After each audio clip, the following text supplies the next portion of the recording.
Allô? Allô? Vous m'entendez? Allô? Allô? Okay.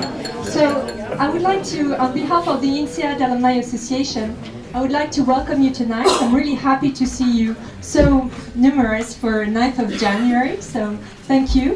It's also a great opportunity to wish you a very successful and prosperous new year for 2014.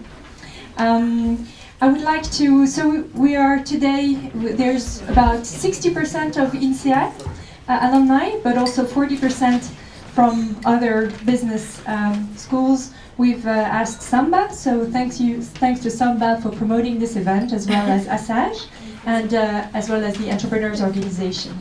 So before we start, I will just give the word to Mr. Olivier Grosmetto, who's actually welcoming us in this fantastic location of the Fédération des entreprises en Monde. So Olivier, please. Merci beaucoup.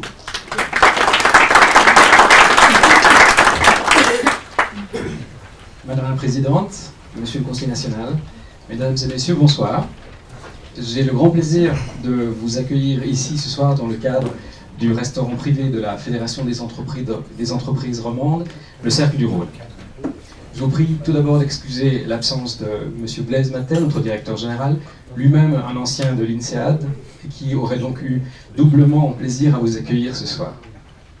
Hélas, il est retenu par une autre obligation. Selon l'indice GTCI, qui vous sera présenté dans un instant, la Suisse possède l'économie la plus compétitive et la plus attractive. Pour le rester, elle doit tout d'abord, c'est une évidence, continuer à former, favoriser et retenir les talents, et le capital humain, facteur essentiel de l'innovation. Sur ce thème, vous êtes évidemment ici à l'affaire Genève en terrain conquis, tant nous partageons cette préoccupation, et par notre activité de lobbying, nous travaillons constamment à l'amélioration des conditions cadres de l'économie privée. L'affaire Genève est d'ailleurs partenaire de longue date du réseau, présidé par Fatih Derder, qui a précisément pour but la promotion de l'innovation en Suisse par l'amélioration des conditions cadres favorables aux jeunes entreprises innovantes. De plus, le hasard veut que dans le cadre de notre activité événementielle, nous co-organisions ce soir même une conférence de Madame la conseillère fédérale Sommaruga sur l'impact qu'auraient pour notre pays les tentatives actuelles de remettre en question la libre circulation des personnes. Revenant en arrière sur cette libre circulation, ce sont aussi les accords bilatéraux 1 qui seraient remis en cause.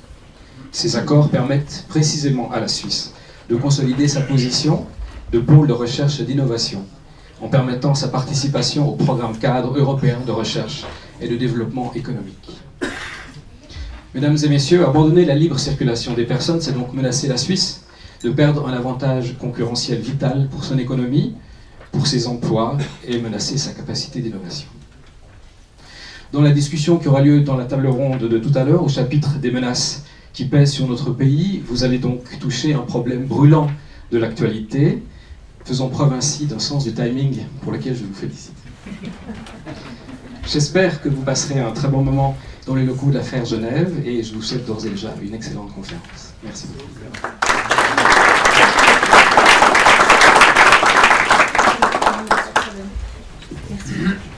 So now I will pass, Ludovic Chopin will actually is the initiator of this event. He's organized it all. He's brought us some really great speakers and thanks for coming. So please welcome Ludovic.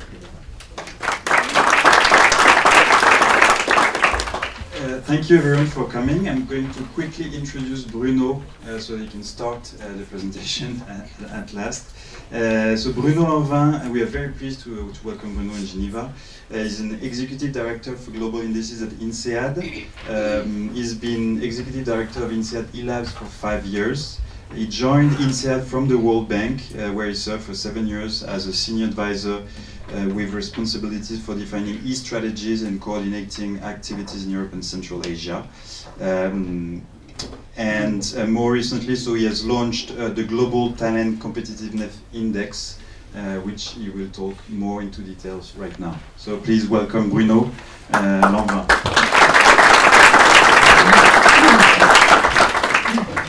Thank you very much, Ludovic. Thank you, everybody. Happy New Year.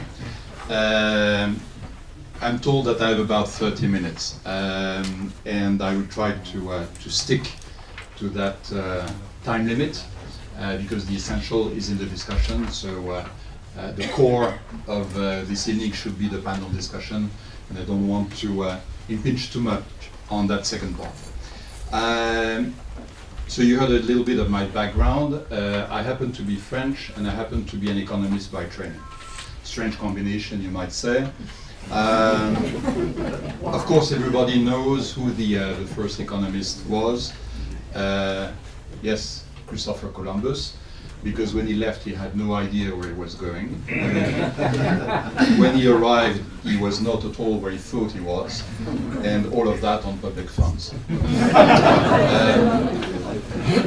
As regard being French, I've heard many definitions of the French in the 70-some countries in which I've been working, and two are particularly telling. One of them is, why make it simple if it can be complicated?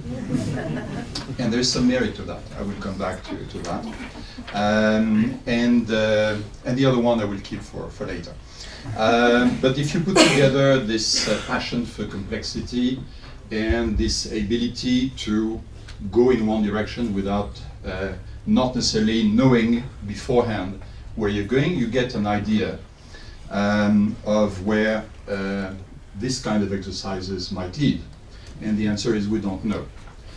What we are trying to do is to tackle complex issues. We look at technology, we look at innovation, we look at talent management. We know that if there was a simple recipe to handle those, it would have been known for a long time. And because there's no recipe, because these are complex issues, we try to provide metrics. And why metrics? Because there's less baggage in numbers than there is in words. In other words, if you want to put together government leaders, business leaders, and a few experts, you will have an ability to mobilize them around numbers more efficiently than around words, philosophies, methodologies. So that's the simple starting point. Because we don't know what we are trying to achieve, we try to provide a tool. And the message on which I will insist very much is that, of course, we are producing these reports on a yearly basis. Of course, they have now become worldwide benchmarks. They are used by governments, by companies around the world. We're very happy about that. But we want to go beyond numbers. We want to go beyond rankings. And when I say that, in front of an audience like that, I believe there is some sympathy in the audience, that you're in your respective areas of activities looking for action, looking for tools, not for academic reports. Yet, when I address a group of press people, media people, I know that whatever I can say, saying, okay, don't focus on the rankings, focus on the action. Why is that useful? Why is it something we believe can bring business and governments together, to take action together, to realize what the issues are? They say, oh yes, this is fascinating. And they go back, write the thing, and the first thing they write is about the rankings. So we know, okay? And of course, if you happen to be in the country which is ranked #1, there are reasons to do that. There are also reasons to do it if your country is not ranked as well as you want. And ranking not as well as you want starts with #2. It also starts with being below your neighbor. Okay, so there's a regional dynamics in this kind of indices, which has nothing to do with the global rankings, as we like to call them. It has to do with the fact that Netherlands is not happy when he ranks behind Belgium. Okay, that's the local dynamics, and the same can be said about Senegal versus Ivory Coast, or Malaysia vis-à-vis Singapore. So this is to give you an idea of the background against which we fight, because this is a constant fight. I will say a word about two of these reports. I want you to know that there are three, but there are limits to what one can absorb in one evening. The first one we started 11 years ago with the World Economic Forum, and it's known as the Global Information Technology Report. This has now been in existence for 12 years. And it was the first one. The fact that it still exists after 12 years is a good sign. most of these indices have a life expectancy of less than 3 years. Okay? 90% of global indices do not survive the 3rd year. These have been in existence for more than that. So tonight I will focus on 2 aspects which are interlinked: innovation on one hand and talent on the other hand. And I have a clicker, and I have too many slides, so at some point you will feel that you're watching a cartoon because I will be skipping a few. And these are the 3 points I tried to cover. First, explain what GII, the Global Innovation Index, is, what the Global Talent Competitiveness Index is, and you will see that there are similarities between the two. Second one, I will insist on some of the typical messages we get when we produce a report like these ones. And third, I will say a few words about Switzerland. Is it such a good example? The obvious answer is yes, because Switzerland happens to be ranked #1 on both of these indices. Okay, this has never happened before when we have the same country ranking 1 in 2 out of the reports we publish. So clearly there are lessons. But is it such a good example? So I try to be a little more controversial here. So starting with point #1, which shows that sometimes economists have logics. What is the GII? Okay, the key word is innovation is a mindset. But the mindset you need to project. So this is one of the most unsexy slides you can imagine. It's about the model. Okay? And this is where the difference is between economics and the fashion industry. Models are not attractive. So it's an input-output type of model. On the input side, basically, and I'm not going to get into the detail, but you get the idea, we're looking at the efforts that countries are making to actually become more innovative.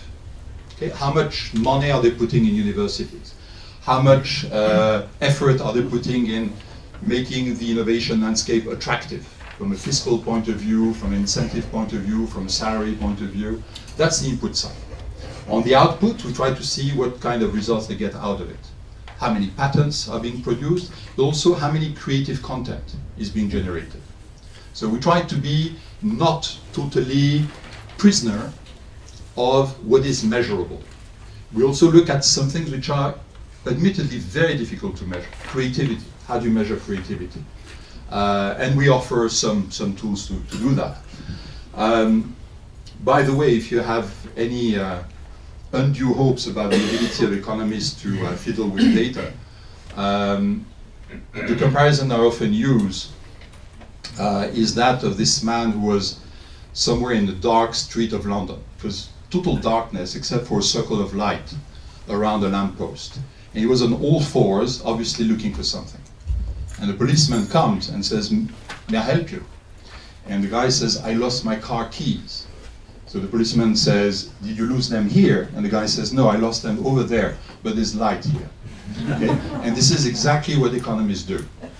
We know what we want to measure, but we don't have the data. So we try to measure something on which we have data. We call that a proxy. And many of these boxes there are proxies. So all of that is questionable. Okay? If anybody tonight or later comes up with a better measure, we will incorporate it in this model. This is a constantly evolving animal. And we're getting good ideas every year. Every time we present this model, there's at least one suggestion which allows us to improve the model the following years. So that's the model for GII. It is a model that generates numbers, indices, okay, and then the rankings. We use 84 variables. We cover 98% of the world population. So it's 140 countries for GII. So it's fairly respectable in that sense. But this is, and I insist on that, an international index. That is what we compare is the performance of countries. And as you know, there may be a difference between the performance of countries and the performance of companies, and the discussion may bring us back to that. It's a cooperative effort. I'm sorry for the translation of the slides that make it half readable, but basically it's not something that INSEAD does by itself. For GII, for instance, we collaborate with other universities, we collaborate with the WIPO in Geneva, the World Intellectual Property Organization, and we have and the European Commission, and we have private sources of fund. Huawei, for instance, joined this year, which was for us a major source of satisfaction. The people you see there are actually the podium that gathered on 1st July in the Palais des Nations for the high-level segment of ECOSOC. So that also came as a surprise that the Secretary General of the UN, Mr. Ban Ki-moon, actually picked this report to say, this is the report I want to present when opening the Economic and Social meeting and Social Council meeting in Geneva. So, and we're not going to repeat that this year. This happens once in a lifetime, but we like this slide. Rankings. This is what comes out of an exercise like this. We have an input sub-index, so we have a ranking of those countries who are making the best effort regarding innovation. We have an output index, same thing for the results. And then we have an efficiency ratio, which is quite surprising in more than one way. The efficiency ratio is just the division of output per input. So a country like Mali, for instance, which clearly has very little to offer in terms of providing universities, research, talents, has a remarkable output compared to this little input. Now, these data were before the trouble in Mali. But if you see other countries, Moldova, Guinea, Malta, they are equally surprising in that respect. And we believe very much in this efficiency ratio because it's one way of saying everybody has a card to play in innovation. Okay? It's not because you're a very poor country that you cannot improve your innovation performance. But what the media is attracted to is, of course, the last column. That is the worldwide ranking. There's been 680 articles published in the 2 days after this was released. So it has attracted attention. And this is where we have Switzerland #1, Sweden #2. And an interesting case with Singapore that was #2 last year and became #8 this year. And as you can imagine, there was a few discussions when we launched this in Singapore. So that's a very high-level view of what an index like GII is. Same thing for the GTCI. Now you might say, and you know, economists have very big talent to answer questions that have not been asked to them. And when you ask them a question, they give you 3 answers. Why do we produce so many indices? Okay. We have the talent index this year. Shall we have a beauty index next year? Shall we have a quality of life index in 3 years from now? The answer is no. The answer is that when we started working on the GITR, the Information Technology Index, 11 years ago with the World Economic Forum, and at the time it was World Bank, INSEAD, World Economic Forum, we quickly understood that the reason why IT was critically important was innovation. So it didn't take more than 2 years to say, one of these days we should release an innovation index. Once we started 7 years ago to work on innovation, we quickly came to an obvious conclusion, which is the key factor in innovation is talent. It's very difficult to foster innovation performance if you don't have a reliable talent policy. But that closes the circle, because once we have those 3, we have something that nobody else has in the world, and we are starting to see a number of policy implications in that. So what is GTCI? And then I can go much more quickly because you've seen it for GII, and basically the same approach applies. It is a multi-stakeholder endeavor. And again, you've not raised the question, but I pointed it. You've seen Switzerland and Singapore very high in the rankings. And you see that 2 of the main sponsors for this year have been the Singapore HCLI Institute and ADECO, based in Zurich. Coincidence, okay? Pure coincidence. I insist on that. The main author happens to be from France, and France is nowhere to be seen in the first 10. These 2 people have been truly marvelous partners. That is, they've never looked over our shoulder to say, how do the ranking look? Until the day of the release, they had no idea what was going to come out. So this is the kind of partners we appreciate, and we're very grateful to those 2. There may be more in the future. The model looks very similar. There's an input side, there's an output side. On the input side, basically, we look at 3 major pillars in addition to enablers. We look at what are the resources that country mobilize to do 3 things. to attract talent, to grow talent, and to retain talent. And basically, once you've gone around those three, you have a fairly good idea of how active countries are regarding their talent policy. On the output side, we looked at two kinds of skills. We look at what we call the LV skills for labor and vocational. This is typically unskilled or semi-skilled labor. And we look at what we call GK skills, the global knowledge skills. Both of them are fairly difficult to define. The definition changes every year. And this is one of the difficulties of a talent policy, is that if you articulate a talent policy on a description of jobs as they are today, you are probably going to go wrong. You have to anticipate what the jobs will be in 5 years, in 10 years from now, and this is extremely difficult. So these policies, especially for GK skills, need to show some flexibility in that regard, and again, the discussion may bring us back to that. This is the ranking, same thing, input, output. We don't use an efficiency index here because the relationship between input and output for talent is of a different nature than what we have for innovation. But that's a rather technical issue, so unless there are questions, I will not insist on it. And then the GDCI shows again Switzerland as number 1, this time Singapore number 2, Denmark, Sweden, Luxembourg. There's already something quite striking about this ranking. I don't know if anything strikes you about Yes. size of countries, okay? It seems that you look at the top 5, top 6, they're all small countries.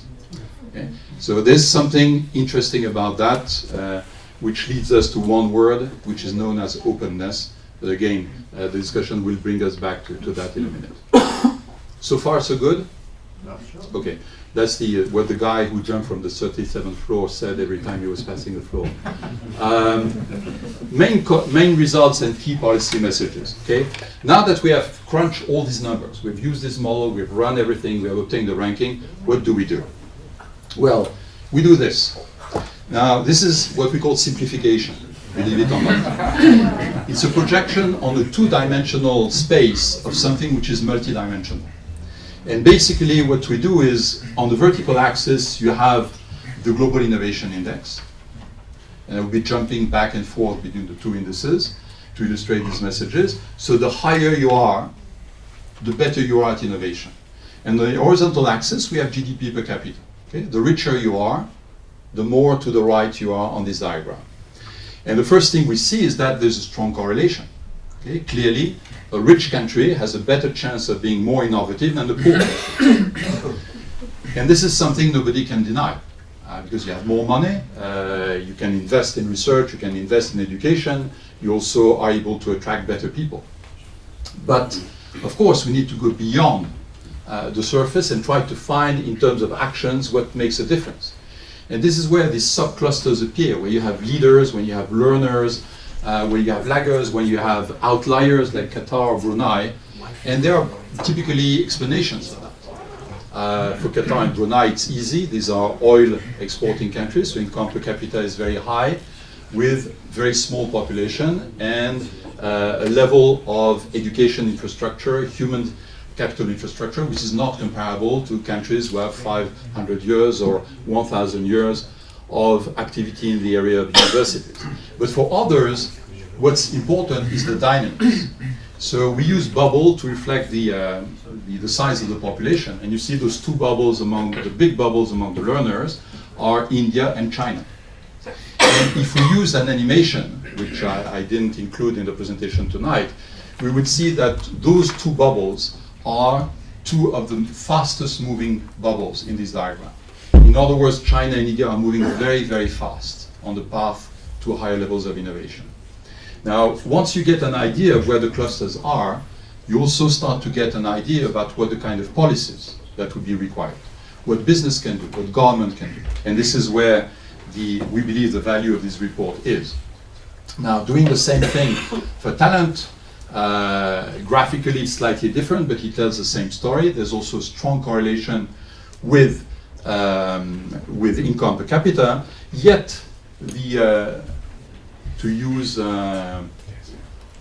what's a simple word for second derivative? Well, basically, instead of a curve that curves like that and plateaus, you have a curve that grows exponentially. So that says something about what a limit is in terms of innovation policy. There is a ceiling somewhere. In talent, it's much more complex than that. It doesn't mean that there is no ceiling. It means that the definitions change more radically regarding talent than they change for innovation. So, key policy messages. And again, I'm not going to paraphrase what is there, just to give you an idea of the kind of messages we get at the end of a one-year cycle. Innovation is a global game. Okay? Sounds like motherhood and apple pie. Actually, it says something pretty powerful. It means that expect competition to come from anywhere. Okay? It's really a global game. You can be very small and be truly innovative. Now, it's unlikely that Burundi will compete with Switzerland tomorrow. But what tells us that a small company from Venezuela could not compete with a larger company from the UK? This is the globalization trend that's appearing in innovation. An innovation divide persists. Regarding countries, clearly, not only poorer countries are innovating less than richer countries, but there seems to be somewhere between 40th and 50th in the ranking, a kind of invisible wall. And this is a wall that China and India may hit next year or in the next 2 years. And we're going to see whether they pass that wall, where other countries have been moving relatively fast and stopping in the rankings. So there will be lessons to observe out of the data for 2014-2015. Local dynamics are key. It is very difficult to establish a national policy of innovation. Yet we see clusters, we see places. Everybody thinks of Silicon Valley, but Silicon Valley is becoming one example among many of how local dynamics for innovation can work. The relationship between universities, companies, and governments is critically important, but the relationship between small companies and larger companies is even more critically important. And this is what we see in Switzerland, for example. Regarding talent, talent is key to competitiveness. That is, when we compare the talent rankings to the competitiveness ranking of the World Economic Forum, the correlation is much stronger than what we've seen between talent, competitiveness, and GDP per capita. So it's the competitiveness aspect of talent management which is critically important. The policies are linked to income, which means that not every single country should adopt the same model. There are different ways of managing talent, and the needs in one country may not be the needs in another country. This is actually good news, because it tells us that there is complementarity. There is room for international agreements by which talents will flow back and forth, depending on the needs of the countries. It's probably underused at the time of today. Major changes are coming, I insisted on that already, and countries are not the sole players. This is a critically important element which will shape the talent report next year. This year we have an international comparison of talent. Now, those of you who work for multinational companies know how different the world is today from what it was 10 years ago in terms of global talent management. 10 years ago, you could still ask your CFO in the US, who has been based for 20 years in the US, are you ready to move to China? Today, the answer immediately springs back. Where in China? Are you sending me to Shanghai, Beijing, or in the Western provinces? Okay. Are you sending me to one of those major cities or a smaller type of endeavor where everything needs to be developed? So what we see is that competition for talent is increasingly taking place at the level of cities and subnational entities. And maybe we have one country in these rankings which is not so high on the talent ranking, but if we identify 1, 2, or 3 cities, they may be champions of the world in terms of competition for talent. Look at Spain right now. Okay? Spain is still not out of the woods. It's in a very deep crisis. As if people want to work in Barcelona, well, they consider Barcelona. Basque country, Bilbao, they might consider Bilbao. If you want to send them to the south of Spain, say, well, let's wait until the economy picks up a little. So this idea that competition for talent will increasingly take place at the local level is critically important. So moving faster now, how many, okay, good. So why is INSEAD doing this? So I already covered that, I can be very quickly. We have good reasons not to do it. And believe me, it's an internal debate. Okay? We have people who point at the fact that these kind of indices is far from rigorous. And this is absolutely true. you aggregate apple and oranges. When you try to measure the ease of doing business and compare that to tax rates, okay, you have a hard data and you have a soft data. The first one relies largely on opinions. What do business think? Do they think that their economic climate is positive, that the government is doing the right things? Rank it 1 to 7. That's a subjective data. And you aggregate that with something which is in percentages or in US dollars or Swiss francs. Okay? From an economic point of view, it hardly makes sense. From an operational point of view, it makes sense. But you can imagine how harsh the debate can be in academic circles about what is the value we want to grant to that. We have chosen, a number of us have chosen, and the institution has followed us, the point of efficiency. If it brings value, let's do it. The day people start saying, oh, this is useless, we don't use it, let's give it up. Right now, demand is very high, so we're going to continue. But I can't tell you what it will be in 5 years. Maybe in 5 years, there will be a social media-based tool that will be much more efficient than this kind of businesses. We don't know. If that happens, we give up. We're not going to insist. Okay? Value is what drags and drives this exercise. So we see value. And one of the sources of value is to link micro and micro. Okay? You're probably as sick and tired as I am to hear government people saying, okay, we know the story from business. Okay, you want less taxes, you want less bureaucracy. Okay, now let's look at the macro side. And then you hear business saying, oh yes, we understand your constraint, you want to keep employment high, you want to keep people happy and be reelected. Okay? And there's no dialogue. We believe that what we need now, what the world needs, is more linkages between micro and micro. And this is the kind of tool that can allow a dialogue. We're not saying it's going to solve problems. We say it's at least going to bring a tool, to put a tool in the hands of those who are ready to discuss. And last but not least, this platform for dialogue should be based on something, this is the triangle, which is this. That is, if you're curious enough to open any of these reports, I understand we have a few copies by the end of my talk, the rankings basically occupy the first 5 pages. And then what you get is 1 country per page, 1 country per data, and you can compare, you can benchmark. If you go to the website, you can even play the game of what if. Okay?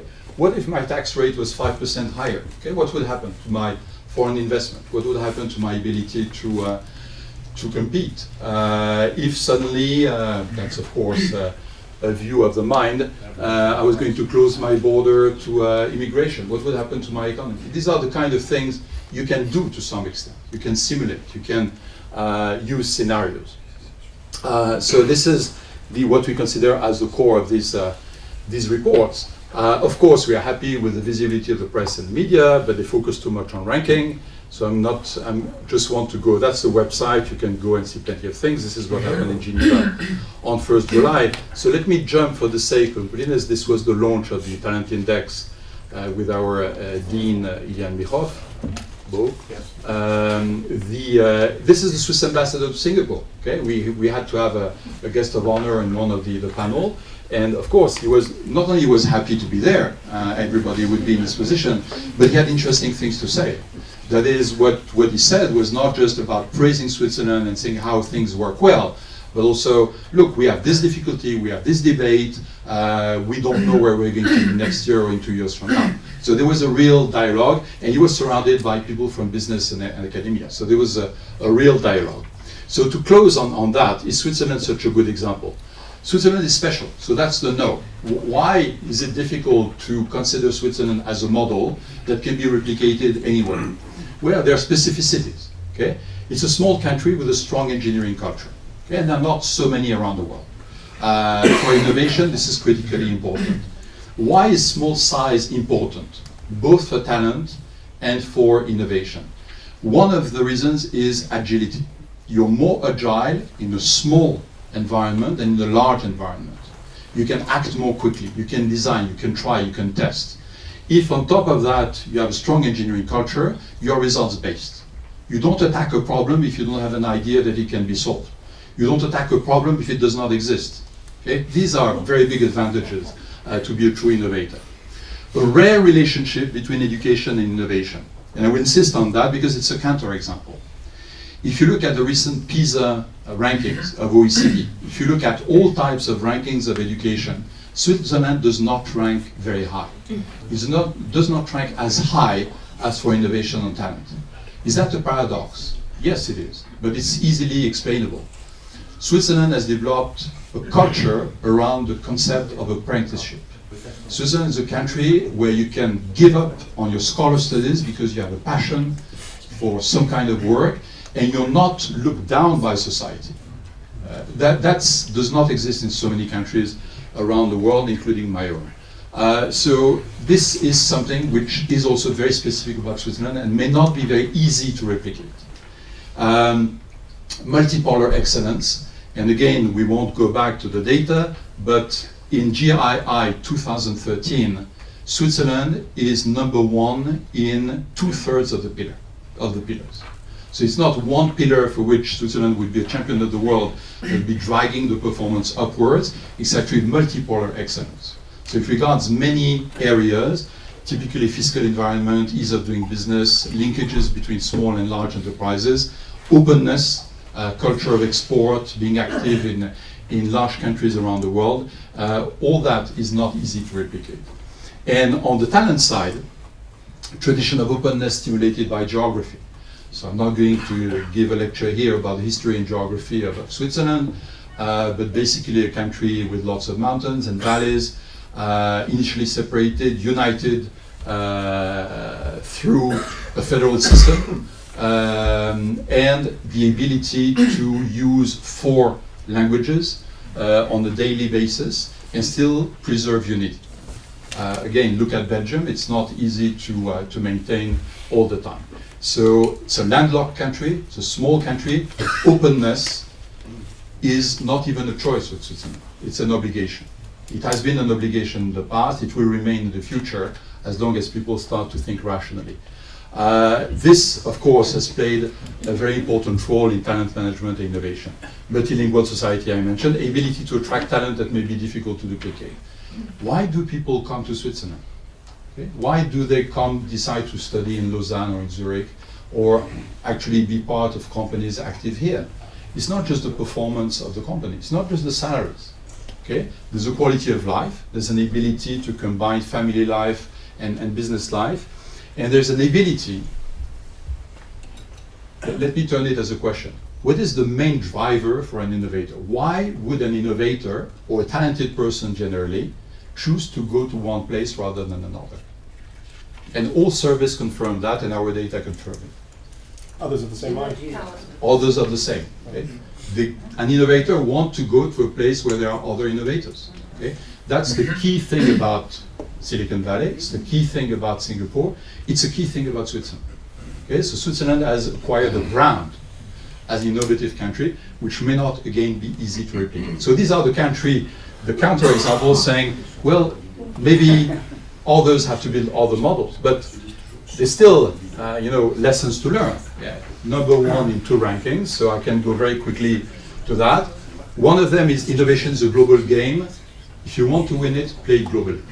Okay? Don't believe that you can be a country, big or small, as a source of innovation, say, look how innovative we are. Here's innovation for this, innovation for that. Come and grab it. Come and buy it from us. That's not the way it works. You have to be creative. You have to actually attack markets. You have to be active in the most dynamic markets. And what we've seen about the way in which Switzerland has marketed its innovation has been along those lines. Innovation is largely a silent game, play it quietly. Of course, if a survey asks what are the most innovative companies, you get Apple coming on top, you get a number of other companies. These companies have to have a brand, they have to have visibility. But if you look at the performance of Switzerland in terms of innovation, many of the brands are not known by the public. Many of the brands have actually as customers entities, companies which are not even known of the public. There are 2 ways or 3 ranks remote from public knowledge. This has been a key ingredient in the way innovation has worked for Switzerland. And it is a key ingredient in which the way in which innovation works worldwide. Most of the profit out of innovation is done in the silent parts of providing machine tools, providing wrapping, providing packages, providing services. And people say, oh, by the way, who provides the ink to print banknotes around the world. Okay? Not known from the wide public, and this is where innovation lies. So these are the kind of messages. I will stop here as promised. Hopefully the discussion will bring us back to some of the issues. Thank you.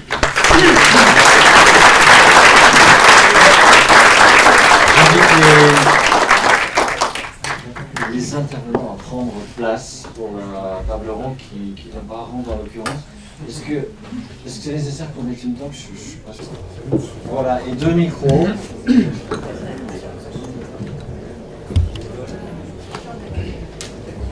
Un micro pour 2, celui-ci fonctionne. Celui-ci fonctionne, a l'air de fonctionner, je ne sais pas trop.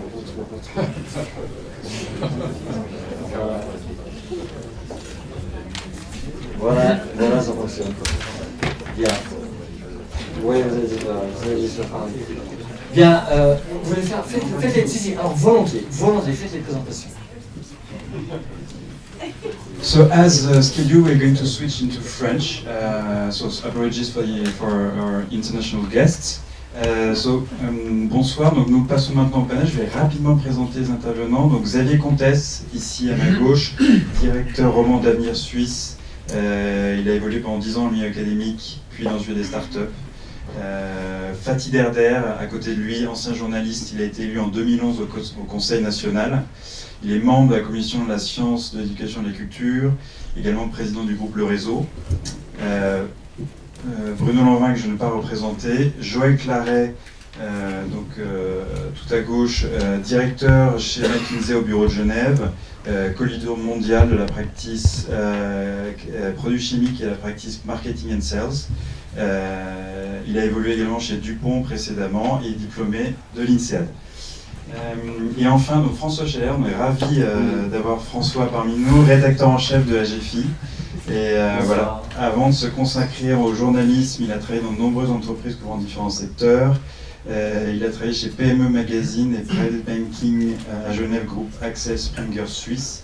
Et voilà, il est aujourd'hui rédacteur en chef de l'AGFI. Oui, voilà, et je précise, mais applaudissez seulement, je vous en prie.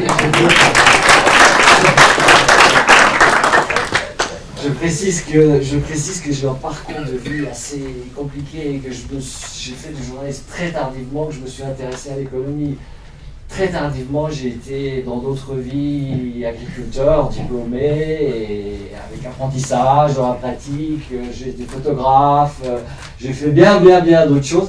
Et c'est aussi pour ça, ayant commencé tardivement dans ce que je pratique aujourd'hui, que je n'ai pas une maîtrise de l'anglais qui me permet d'animer un débat en anglais et que j'ai demandé que ça se passe en français. J'en suis désolé pour ceux qui auront un peu de peine à suivre. Merci. Si vous permettez, nous allons tout de suite commencer avec Bruno Lanvin qui a déjà beaucoup parlé. Mais comment est-ce qu'on peut définir la technologie, l'innovation autrement que par la technologie? Est-ce qu'on pourrait imaginer que ce genre de ranking, ce genre de classement s'élargisse et qu'on traite de l'innovation de manière plus large, hors technologie, l'innovation des business models, l'innovation dans le marketing, l'innovation dans le process, et qui sont tout à fait déterminantes pour les économies. Ce serait envisageable? Non seulement c'est envisageable, mais c'est une excellente question que nous avons traitée dès la première édition du GRI. Donc sur les 84 variables, il n'y en a que 7 qui traitent de la technologie. Donc les business process notamment, mais aussi l'innovation sociale, sont inclus dans la définition d'innovation. Ce qui est en fait la source des principales surprises. On s'attend à voir les États-Unis arriver très haut dans la hiérarchie. Ils sont dans les 10 premiers, mais ils ne sont pas dans les 5 premiers. Et ça s'explique en partie par cet élargissement de l'innovation au-delà de la technologie. D'accord, ok. Et par rapport à la problématique des petits pays, on est tous étonnés, et c'est pas seulement pour l'innovation, c'est pour la compétitivité en général. Les petits États semblent, à part toujours les États-Unis, et dans le cas de l'innovation, le Royaume-Uni, c'est moins le cas de la compétitivité en général. Xavier Comtesse, comment vous expliquez ça? C'est assez simple en fait. Dans les chiffres qu'il a évoqués, par exemple les patentes, pas tout le monde peut fournir des patentes. Et donc tout d'un coup, vous avez des grosses entreprises comme Roche et Novartis qui produisent les 3/4 des patentes tout d'un coup dans le domaine de la santé. Et donc ils nous font sortir des chiffres. Je prenais un autre exemple. Il y a un autre petit pays qu'on ne voit jamais dans aucun de ces classements, c'est l'Autriche. C'est nul qui habite là-bas. Parce que les Suisses allemands se moquent des Autrichiens comme nous, on se moque des Belges. Vous savez ça? Je sais ça, oui. Voilà. Donc les Autrichiens sans aucun classement.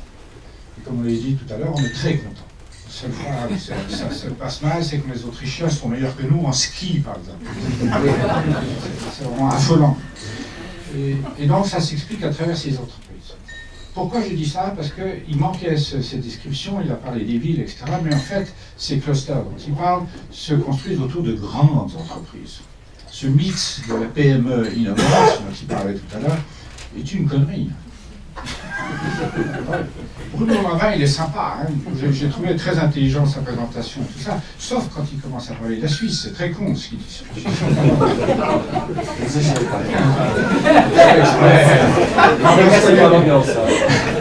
On connaît bien Bruno, ça lui donne une occasion de me rappeler dessus après, vous voyez, c'est un jeu qu'on prépare, c'est une comédie tout ça. Mais d'ailleurs il a annoncé l'anglais que c'était une comédie de chiffres. Ce que je voulais juste dire par là, regardons clairement. La Suisse est construite autour d'un pôle extrêmement puissant qui est celui de la santé. Les pharma d'un côté, bien sûr, mais aussi le medtech et aussi les hôpitaux, la santé, l'hygiène, Procter & Gamble, ces gens-là, mais la nutrition, Nestlé, qui rentre dans le health management, le Human Project et tout ça. 1 franc sur 2 dans l'innovation en Suisse est dépensé dans la santé, comme je viens de définir, au sens large, et large. Si vous voulez, nous sommes la Silicon Valley de la santé. Et là, tout d'un coup, tout est clair. Toutes ces explications confuses de Bruno Lavin, c'est facile. C'est la santé. Ça, pour la Suisse, bon, s'agissant de l'Autriche, il ne faut pas préciser, par exemple, il y a un domaine dans lequel on dit toujours, en Suisse francophone en tout cas, que l'Autriche est beaucoup plus innovante que la Suisse. C'est le tourisme, et le tourisme est une industrie d'exportation. Oui, c'est le ski. Oui, Fatih, les... Oui. Pour compléter d'abord, je voulais remercier M. Lavin pour sa présentation et ça nous est précieux à Berne. Un petit détail près, c'est que votre classement est un cauchemar pour nous politiciens parce que du coup tout le monde se dit on ne fait plus rien. Exactement. Et d'ailleurs traditionnellement, et c'est là que je réponds également à la réponse à la question de François, historiquement en Suisse on n'a pas de politique d'innovation et je pense que dans une petite structure, l'avantage, et là je vous rejoins effectivement, plus une structure, un État ou un groupe est petit, le plus on a de place pour être créatif et innovant. Et en Suisse, on a développé ça non seulement par la géographie de la Suisse, mais aussi par notre culture propre, qui est une culture très libérale, on est très libéral en Suisse, et on est très fédéraliste, et on est dans une logique réellement de bottom-up. Donc vraiment, c'est l'individu qui est au corps de tout, et qui a une marge de manœuvre qui ne lui est pas imposée par un État centralisateur, ou par un plan, une politique d'innovation centralisée par Paris, ou que sais-je, ou un centre. Et ça, malheureusement, l'effet négatif que ça a, c'est de dire, dans le fond, on ne doit pas avoir de politique d'innovation en Suisse. Et en plus, aux entreprises d'innover, on dit ça. À l'individu, déjà, juste à la base. Alors, effectivement, c'est pas nécessairement, et là, Xavier a raison, j'essaie de faire ça rejoindre des points de vue. La PME innovante, mais on le trouve également dans vos classements. On est mal classé pour ce qui est création de petites entreprises. Les classements de l'OCDE également le dénoncent, ce n'est pas nécessairement bien classé. Et nos startups, aujourd'hui, en Suisse, ne sont pas exceptionnelles. Il faut bien l'admettre. On a beaucoup d'innovations dues essentiellement à nos multinationales, au budget de recherche qui sont mis également dedans. Au niveau des startups, on a une belle marge de progression. Donc là, il y a quand même pas mal de travail. Mais Xavier, vous êtes dans ce business de la promotion de l'innovation depuis toujours. Hein. Vous n'avez pas toujours été en Suisse avec le nez sur la Suisse, mais quand même, il y a eu une sensible et même une impressionnante évolution. Fatih dit c'est bottom-up et ce sont plus les individus, qu'il n'y a pas de politique, etc. Moi je me souviens que j'ai commencé dans ce métier, on me disait qu'il n'y avait rien. Aujourd'hui on ne peut plus dire qu'il n'y a rien quand même. Non, vous avez raison. En fait il y a une construction derrière ça, c'est nos grandes écoles, et particulièrement les 2 écoles polytechniques. Donc il y a une structure derrière tout ce qui est raconté avant, et Bruno a raison, c'est sous-entendu dans son discours. Et ces écoles ont non seulement été le fer de lance de toute cette organisation, je vous rappelle aussi qu'elles ont, contrairement à ce qu'on pense, ce n'est pas des écoles polytechniques seulement techniques, elles ont toute une composante sciences médicales. Biotechnologie, ça sort de là. Alors ça a évolué, parce que ça n'existait pas il y a 20 ans. Il y a 10-12 ans, ça n'existait pas. Absolument. Mais elles ont évolué vers le vivant.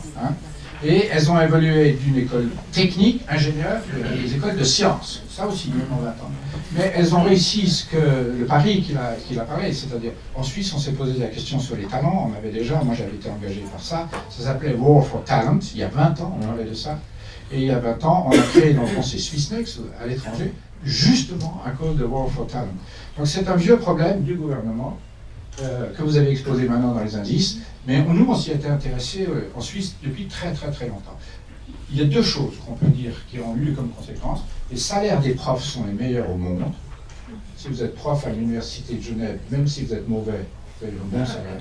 Si vous êtes mauvais, exceptionnel salaire. Exceptionnel. Non, vraiment. Et ça a aidé. Les gens de talent, ils ont un petit défaut. Ils connaissent leur talent.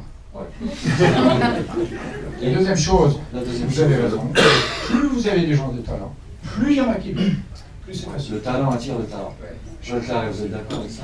Le talent attire le talent, oui, mais j'allais dire que la Suisse fait bien, mais fait peut-être pas aussi bien qu'on voudrait le dire sur toutes les dimensions. La première, GDP per capita. Si vous prenez l'évolution de 2000 à 2010, voire 2012, la croissance en Suisse de GDP par capita, c'est environ 9%. Vous regardez l'Europe, c'est 10%, 11%. L'Europe, imaginez l'Europe est mieux que la Suisse. Les États-Unis, 10%, l'Allemagne, 14%. Donc notre GDP par capita, malgré tout ce qu'on croit être exceptionnel en Suisse, malgré l'accès au talent, etc., n'est pas extraordinaire du tout. Et je pense que c'est une des métriques les plus importantes à oui, mais est-ce que c'est pas dû à la structure de la production des produits? Si vous avez des matières premières comme certains grands pays de l'Est, je ne les nommerai pas, vous avez tout de suite un produit intérieur par résident qui est plus élevé, non? Bon, je pense que si on a une analyse plus fine, on verrait peut-être des explications certains des pays, mais comparer la Suisse à l'Allemagne, c'est sûrement pas une très mauvaise chose, par exemple. Et voir que l'Allemagne fait beaucoup mieux que la Suisse sur 10 ans, c'est assez particulier, voire même l'Europe, en fait. C'est pas qu'on ait énormément de mines dans le reste de l'Europe qui permettraient d'expliquer ceci. Donc je pense franchement, ce que je voulais dire, c'est que la Suisse fait bien, on regarde le nombre de brevets, mais je pense que c'est un bon point de dire. Les brevets sont souvent définis ou déterminés par le fait qu'il y ait quelques grandes sociétés. Et quand je voulais dire que c'est un tout petit peu vulnérable aussi. Pourquoi? Lorsque je parle avec des chefs d'entreprise qui, eux, dépensent quelques centaines de millions, voire milliards en recherche en Suisse, donc on parle de grands chiffres, ces gens sont parfois très concernés par ce qui se passe au niveau réglementaire en Suisse. Donc heureusement que l'initiative 1.12 n'a pas passé, mais je parlais avec un des grands responsables qui me disait c'est très simple, si ça devait arriver, nos chefs de laboratoire devraient partir, et c'est qu'une question de temps pour que le reste parte gentiment, et c'est une question pour autant que les 20 milliards qu'on dépense en R&D en Suisse diminuent de plusieurs milliards. Donc c'est quand même assez vulnérable quand on peut imaginer qu'une pareille initiative puisse aller aussi loin. Je ne veux pas la qualifier parce que je sais des termes qui ne seraient pas bons, mais ça montre qu'on est quand même à la merci de certaines idées. De certains accidents. Oui, Xavier. Oui. Sur ce point, pardon. Non, parce que tu disais elle n'a pas passé. Oui, elle n'a pas passé, mais il y en a tout un tas d'autres qui sont pas passés. Et ça, c'est un peu un risque. Ça va quand même dire que les conditions cadres qui permettent à la Suisse d'être bonne en matière d'innovation sont dans le fond les mêmes que celles qui permettent à la Suisse d'être une économie solide. Et ça, ce marché du travail flexible dont on parlait, et pas trop réglementé, et qui précisément maintenant se voit attaquer, excusez-moi de faire un peu d'actualité, mais par une salve d'initiatives qui veulent réglementer, plafonner les salaires des patrons, mettre un salaire minimum, fermer les frontières, excusez-moi François, mais dans une logique où ce qui a fait la force de la Suisse, comme vous le disiez, c'est également l'ouverture. Ça, c'est quand même des éléments qui sont très pénalisants et très dangereux. Voilà, c'est un petit commentaire en plus sur le 1. Juste pour répondre à une des questions. La question de la progression est un problème un peu compliqué. La progression. Oui, il paraît que l'Europe avait progressé de 10% alors que nous seulement de 9%. Le point qu'il a oublié de dire, c'est où est-ce qu'on part.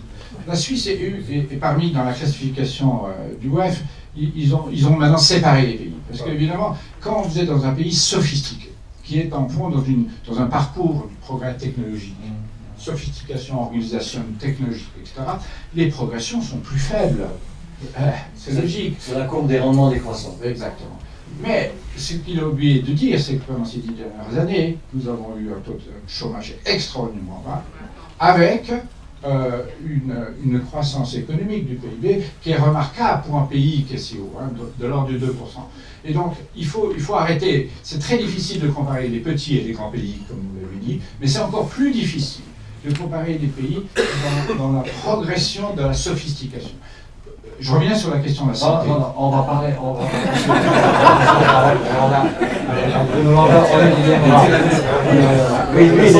Il est persécuté. Oui, ça tombe tout à fait bien parce que je voulais revenir sur la santé.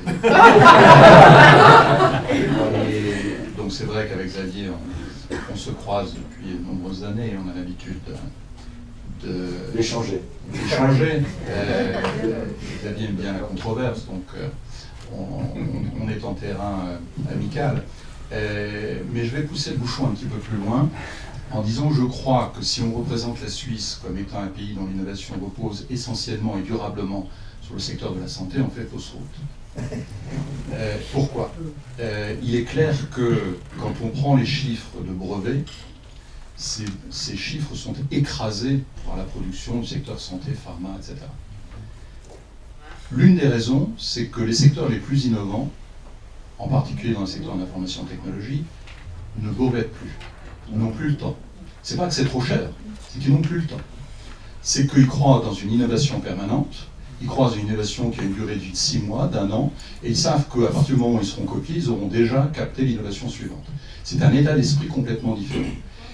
On voit se dessiner dans un certain nombre de nos champions d'innovation une sclérose de l'esprit innovant qui est exactement celle-là, qui est de dire nous avons des secteurs d'un poids énorme, c'est comme ça qu'on peut expliquer toute notre économie, et c'est comme ça qu'on continuera à l'expliquer pendant 10 ans, pendant 20 ans, pendant 30 ans. La Chine fera aussi bien dans 5 ans que ce que d'autres pays ont fait dans le domaine des nanobiotechnologies. Les pays du Golfe sont en train de développer un certain nombre de produits où ils n'ont aucun avantage spécifique, si ce n'est la possibilité d'attirer des talents et de les regrouper. La véritable innovation, c'est ce qui peut être construit autour d'une culture, qu'on appelle culture d'ingénierie, qu'on appelle culture créative, qu'on appelle culture artistique ou autre. C'est autour de ces cultures qu'on développe quelque chose qui est horizontal, qui peut se transmettre d'un secteur à un autre, qui peut passer de la pharmacie à la banque, au tourisme, au sport ou aux activités de spectacle. Et c'est ça le véritable esprit d'innovation. Oui, et une culture, ça met du temps. Ça met du temps pour se développer.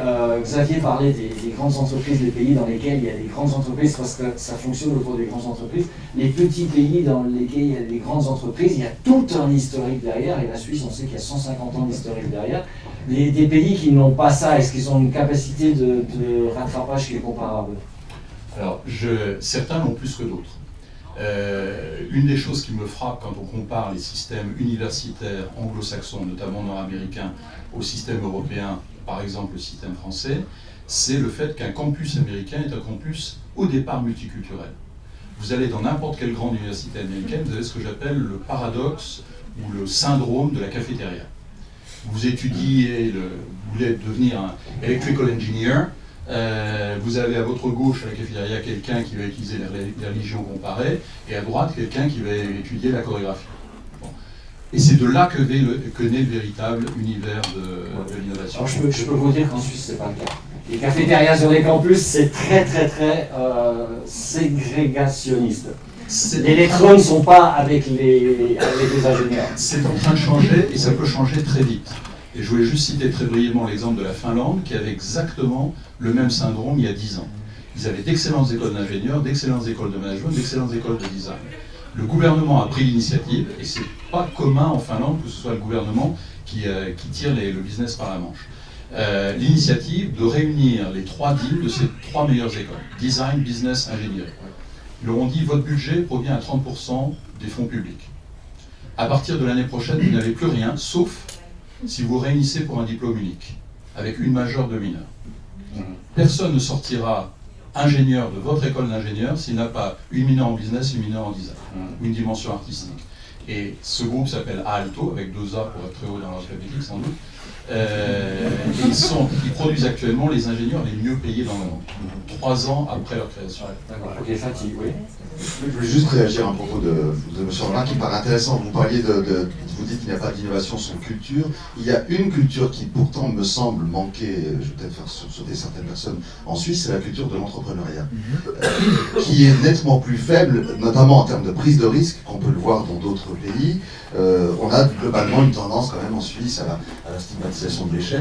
Si tu fais une faillite, il n'y a à peu près aucune chance que tu décroches un crédit auprès d'une banque, alors qu'aux États-Unis, 5 faillites, ça s'appelle un serial entrepreneur. Donc ici, on a quand même un gros défi. Et on voit d'ailleurs, je le vois quotidiennement à l'EPFL, les brillants chercheurs qui sortent, ingénieurs ou autres, qui pourraient créer des entreprises, une large majorité préfère aller trouver un job, d'ailleurs bien payé. Peut-être notre problème, c'est que notre économie va trop bien, très bien payé dans une très bonne entreprise qui va leur garantir une belle carrière dans le fond et puis une famille tranquille sur les bords du lac Léman. Donc, et là, c'est une question que je vous adresse, parce que je fais journaliste un petit peu aussi, c'est dans le fond, comment ça se fait-il qu'on soit à ce point à la tête, disons, des classements d'innovation, alors en même temps, notre culture de l'entrepreneuriat et notre capacité à créer des startups est faible. Et si on compare à Israël, pardon, c'est une dernière comparaison, on voit que l'année dernière, il y a eu 3, 4, 5 startups israéliennes qui ont été cotées à Nasdaq, qui ont fait des exits, qui rapportent beaucoup d'argent. En Suisse, aucune. Comment expliquer cette petite question? L'esprit. Pas pour vous avez contesté au lendemain.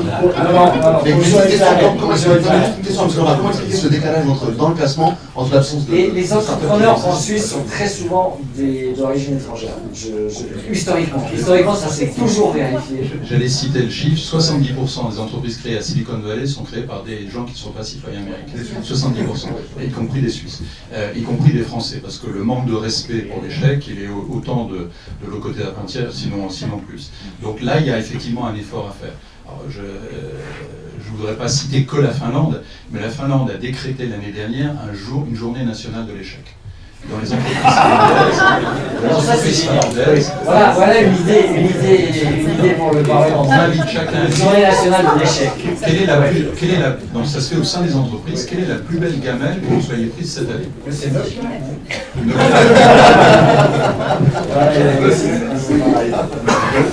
Et ils ouvrent une bouteille de champagne, ce qui est très bon pour la préparation. Je pense que c'est une question très vaste. Hein. Qu'est-ce qui fait qu'on peut stimuler l'entrepreneurial, le comportement entrepreneurial dans un pays? Moi, je pense que je rejoins ce que disait Fatih Derder, c'est que, et on le voit nous aussi un peu dans le recruiting, c'est relativement facile d'avoir un bon job en Suisse sans faire un effort ou prendre un risque important. Donc je pense que ça élève la barrière un peu plus haut pour les gens. Donc ça, je pense que c'est un des problèmes.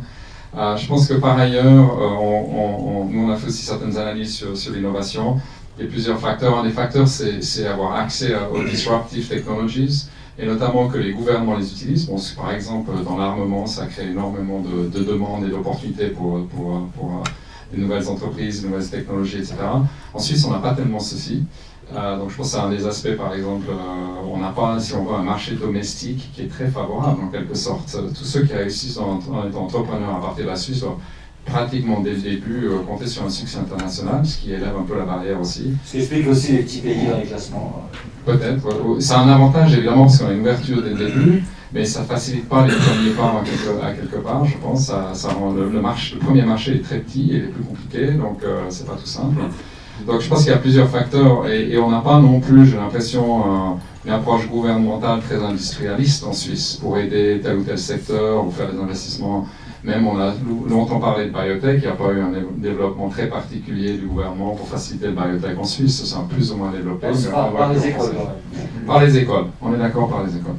Très bien, Xavier, oui. Avant de passer la parole au public. Bon, moi j'ai créé 3 entreprises. Et heureusement qu'il n'y ait pas trop d'entrepreneurs en Suisse. C'est chiant d'être entrepreneur. C'est très difficile et c'est très chiant. Et je pense qu'il faut une vraie sélection au départ. Ces pays qui encouragent n'importe qui de devenir entrepreneur, c'est des cons. C'est impossible.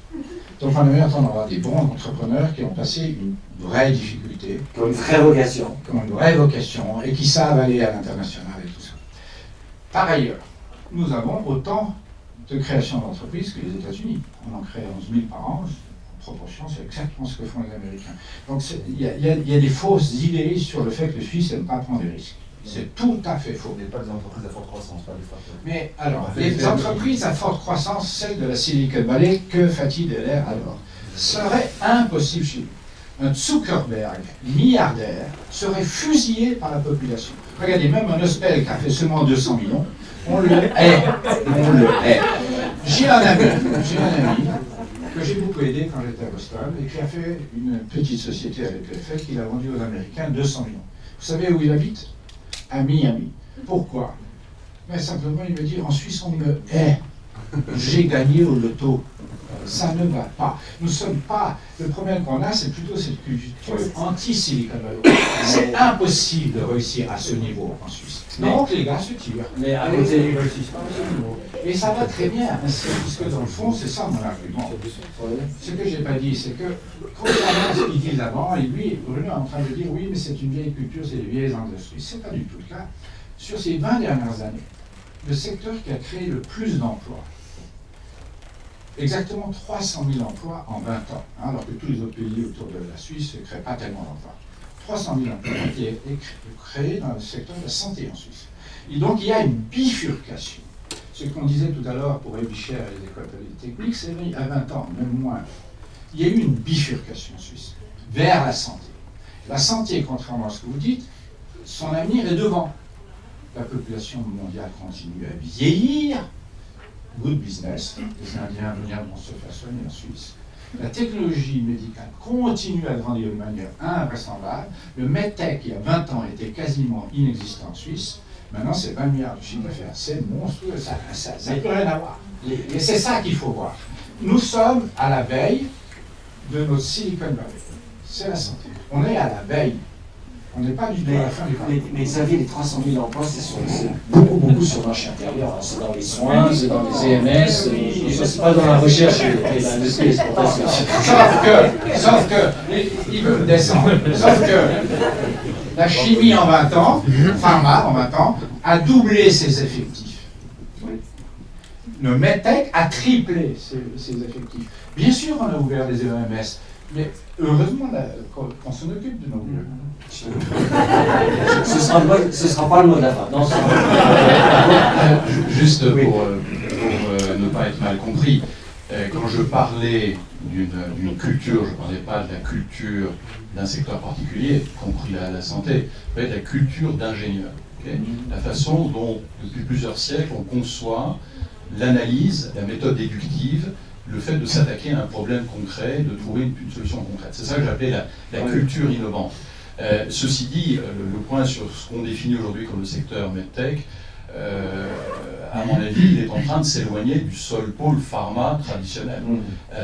Quand on parle du vieillissement de la population, on parle beaucoup plus de la grey economy d'une façon générale, des implications sur les façons de vivre, l'habitat, les services qu'on veut développer, notamment en termes de sécurité, autour de ça, qui vont bien au-delà que du secteur de la santé.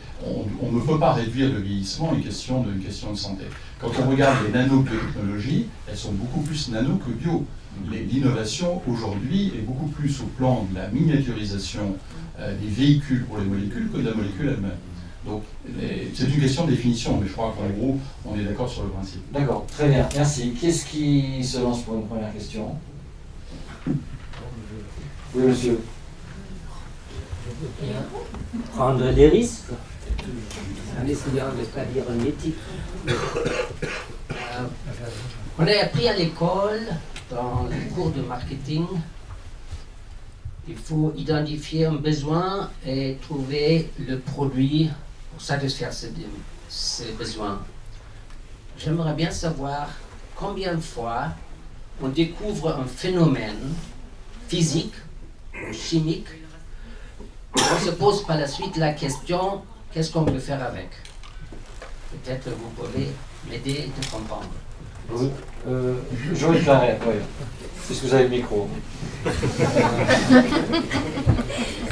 C'est une question très compliquée à mon avis, mais je dirais, je vais répondre à la pharma parce que je connais un tout petit peu ce domaine.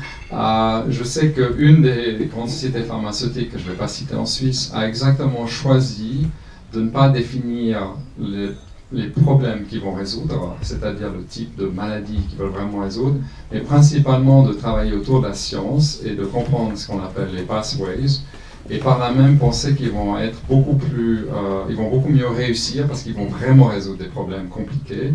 Donc ils ne sont pas en train de dire il faut absolument qu'on soit capable de résoudre, bon, Alzheimer ça serait bien, mais des problèmes de maladies très spécifiques, mais ils sont tellement bons dans la recherche que si l'on veut, continuellement, ils essayent de par la science de résoudre des problèmes qui ensuite vont résoudre des défis qui ensuite permettront de créer des nouveaux produits pharmaceutiques. Mais c'est qui répondent quand même à un besoin. On parle bien de la même chose. On est d'accord, mais vous avez d'autres sociétés qui travaillent de manière beaucoup plus ciblée, qui vont vous dire, nous on va travailler sur Parkinson ou sur SIDA, et ils engagent toute une démarche très systématique pour essayer de résoudre ces problèmes. Donc vous voyez, par exemple, en pharmaceutique, vous trouverez ces deux types d'approches, et peut-être que la première a plus de réussite, sans pouvoir citer des chiffres, que la deuxième dans le cas de pharmaceutique. Un exemple. Oui. Ça existe dans tous les domaines. Je veux dire, dans tous les domaines de haute technologie. Bon, on sait bien que la plupart des grandes innovations ont eu lieu par hasard. On cherchait autre chose et on est tombé sur quelque chose qui a changé le monde. Hein. Oui, mais ce qui était considéré comme un accident, maintenant fait partie d'une démarche générique. C'est-à-dire qu'on se donne un objectif suffisamment large en disant on va chercher là, mais si on trouve quelque chose là, ça sera pas mal non plus. Il y a aussi une question d'échelle de temps. Un des exemples qu'on citait le plus souvent dans les années 80-90, c'était l'exemple du programme de recherche qui avait été lancé par la NASA pour trouver un stylo qui permettait d'écrire en apesanteur. Sachant que l'encre, donc quelques dizaines, sinon centaines de millions de dollars ont été dépensés, programme de 5 ans. Pendant le même temps, les soviétiques utilisaient papier et crayon. La réponse immédiate était de l'argent gâché. En fait, 10 ans après, l'industrie même du stylo a été complètement révolutionnée par cette recherche. Donc, un objectif peut être non validé dans un cadre et être validé dans un cadre chronologique. Il y a beaucoup d'exemples. Mais ça fait partie dorénavant de la démarche innovante des grandes entreprises. Les plus petites n'en ont pas les moyens. Mais avoir une approche générique fait partie de la démarche innovante. Très bien. Autre question, madame? J'ai une question. Dans le passé, les écoles polytechniques, si vous m'entendez, oui.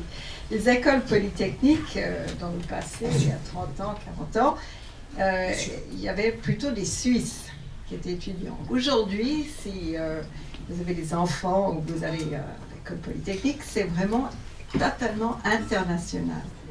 Il y a, je ne sais pas, j'aimerais savoir le pourcentage de Suisses et justement, est-ce que c'est ça qui va, entre guillemets, sauver la Suisse? C'est que, en fait, c'est devenu un pool, justement, de talents, de jeunes de tous les pays du monde. Et les Suisses, statistiquement, se désintéressent des formations et des carrières d'ingénieurs. Non? Je pense pas, je n'ai pas les données en tête, et Xavier les a certainement mieux que moi. Je voudrais souligner 2 points, parce que c'est un point très important. La Silicon Valley a commencé par les universités. Elle a commencé parce que les universités étaient ouvertes, elles étaient pluriculturelles, et c'est autour de ces universités que s'est développé le pôle industriel qu'on connaît. Donc avoir une démarche ouverte au plan université, notamment les écoles polytechniques, qui sont un pôle d'excellence reconnu, a un sens dans ce sens-là. L'autre élément que je voudrais souligner, c'est que je ne sais pas s'il y a désaffection des Suisses pour les études d'ingénieurs, je ne crois pas à première vue, mais il y a une zone qui est nécessairement, qui doit être examinée, c'est le gender divide. Les filles qui ont traditionnellement des résultats supérieurs aux garçons jusqu'à la fin de la maturité dans les matières scientifiques ne s'orientent pas en majorité vers les études d'ingénieurs et les études scientifiques en général. Donc là, il y a une perte quelque part d'une énergie et d'un talent. Xavier, il n'y a pas une désinfection des Suisses J'ai l'impression qu'on voit ça dans les statistiques. Oui, il manque 15 000 ingénieurs en Suisse, c'est le chiffre qu'on donne. Oui, mais les formations dans la formation. Ça ne veut rien dire. Non, ça veut juste dire effectivement, ça veut juste dire que ton économie marche bien. C'est tout. Non, donc pour répondre à vos questions, vous avez raison. C'est tant mieux. Je trouve vraiment bien qu'il y ait plus d'étrangers dans les grandes écoles. Je trouve ça super bien. C'est à la fois, ça démontre qu'elles sont bonnes, Et franchement, vous avez raison, c'est un pari sur l'avenir qui est magnifique pour nous. Ça va nous aider énormément. La question qu'on a réussi à résoudre, parce que même pas quelques années en arrière, ces chers étudiants étrangers, brillants, devaient s'en aller de la Suisse. Maintenant, c'est fini. Ouais. Heureusement. Hein, mais il y avait des espèces de contradictions dans notre système magnifique. Je vous rappelle que l'Amérique vit de ça. Hein. Et donc c'est pas un mot idylle. Nous, on copie ce qu'ils font là. Et on espère toujours qu'ils épousent des successes.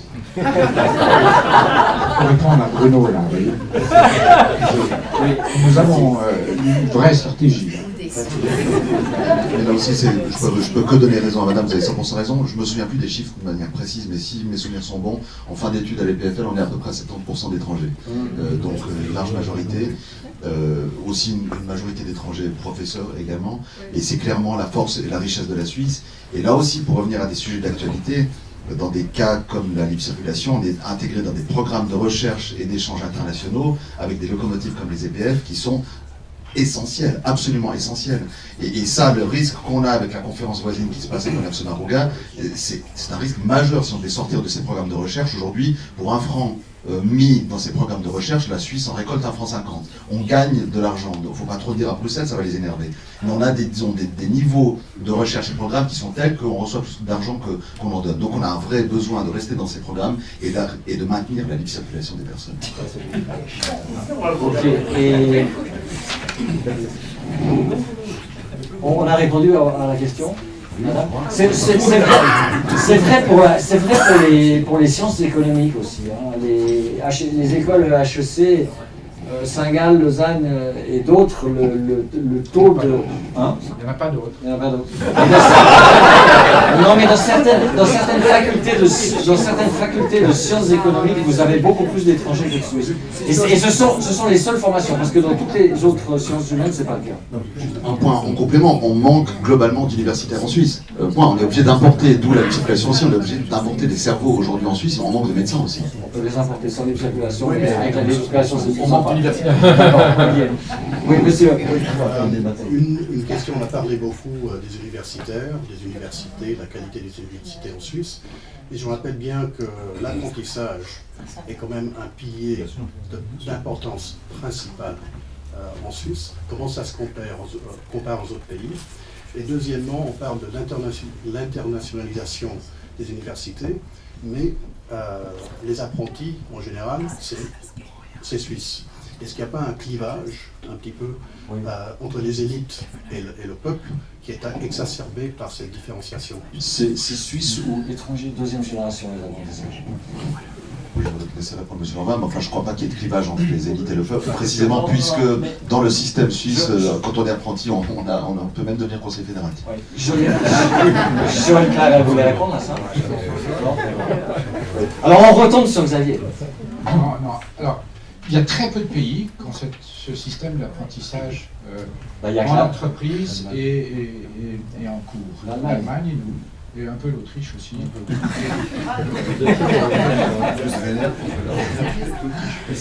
Donc c'est très difficile à comparer avec le reste du monde. Je sais que les gens de Singapour sont très intéressés à ça. Mais ce qui explique quelque chose de particulier, c'est qu'on a permis, avec ce système-là, de maintenir un fond de la production industrielle dans notre pays. Genève a 17% de travailleurs dans le secteur industriel. C'est plus que la France, qui n'en a que 12% sur l'ensemble de la France. Donc Genève, qui n'était pas quand même réputée pour être une zone industrielle, est plus industrialisée que la France. C'est juste remarquable. Et si vous allez dans les cantons comme Neuchâtel, c'est 40% des gens qui travaillent dans l'industrie. Vous parlez de l'horlogerie, là. Et ça crée un biais, quand même. C'est pas de la haute technologie. L'horlogerie, c'est une partie, mais le medtech et la machine-outil, c'est bien plus important que l'horlogerie, on oublie. Il a raison quand il dit qu'il y a plein d'inconnus chez nous. La plus grande fabrique au monde de brosses à dents est à Lucerne. Bon, c'est un robot, mais quand même. Et donc, vous avez une machine qui emploie ces gens et qui fait que nous sommes le seul pays à ne pas désindustrialiser massivement comme toute l'Europe. Et c'est remarquable. Et la quasi-totalité des machines à café personnelles que vous avez dans votre cuisine sont faites en Suisse, dans une entreprise familiale en Turgovie. Ils ont 80% du marché mondial et ils le font pour toutes les grandes marques. Madame. Question rapide pour Fatih Derder. 70% d'étrangers à la fin des études des PFL sans doute, mais le vrai problème c'est qu'au départ ils sont 40%. Donc pour la Suisse, je trouve pas ça très encourageant. Qu'en pensez-vous?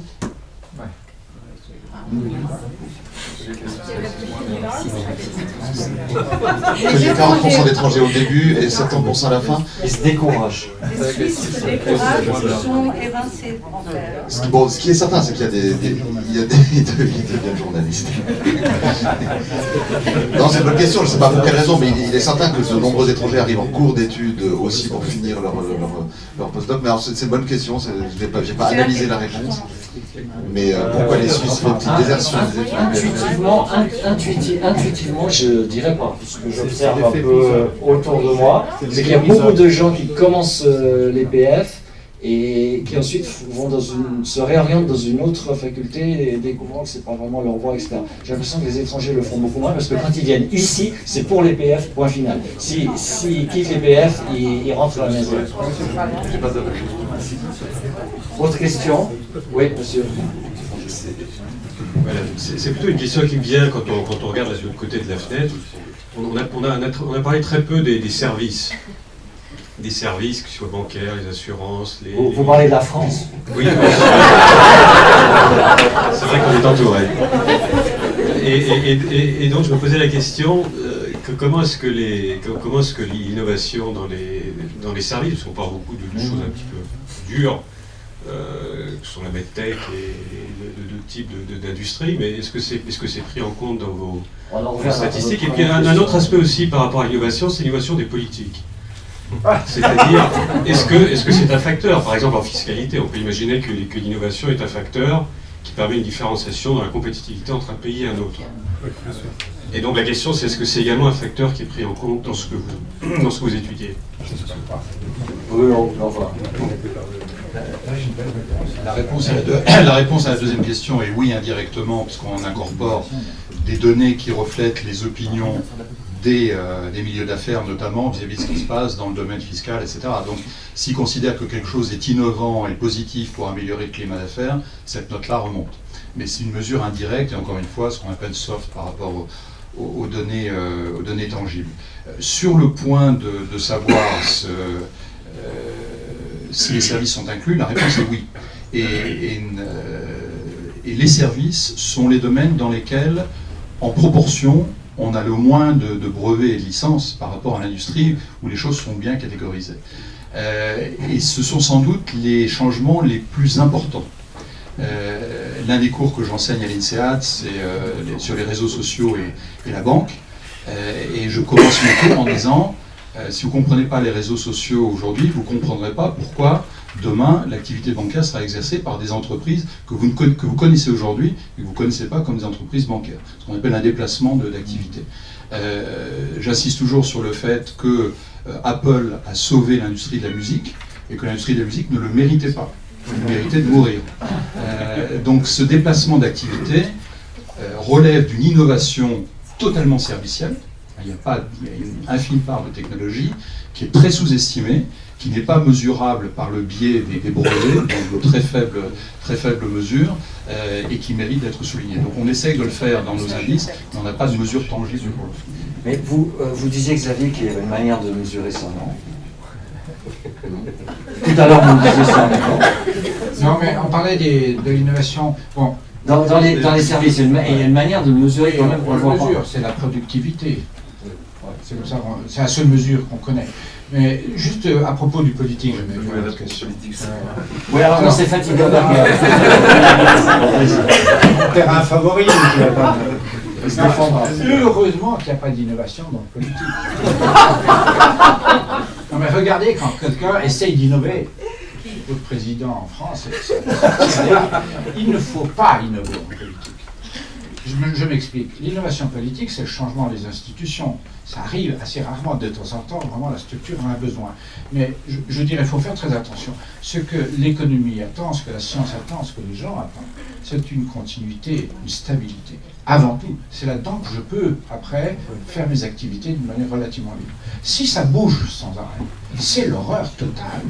Donc, un politicien qui aurait de l'imagination à la créativité, il ne faut jamais l'élire. Et trop dangereux. J'abonde dans ce sens. Et c'était bien ça la question? Oui.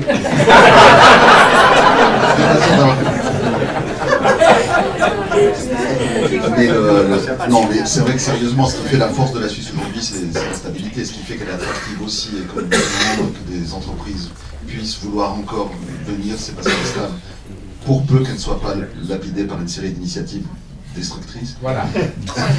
Mais là, on est vraiment dans un besoin de rester sur cette question de stabilité. Et je crois que, par contre, là où le politique doit faire preuve d'innovation, c'est pour trouver des réponses précises à des questions précises.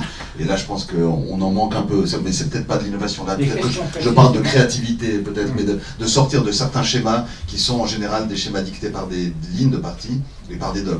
Et ça, c'est le grand drame. Enfin, moi, ce que j'ai remarqué, en tout cas en politique, c'est qu'on manque parfois de créativité et d'innovation, parce qu'il suffit qu'on aille un tout petit peu contre un des dogmes qui fait la base de son parti pour qu'ensuite on abandonne l'idée. Et ça, c'est un petit problème. Et je pense qu'on manque quand même d'innovation dans des types de réponses qu'on peut apporter aux problèmes.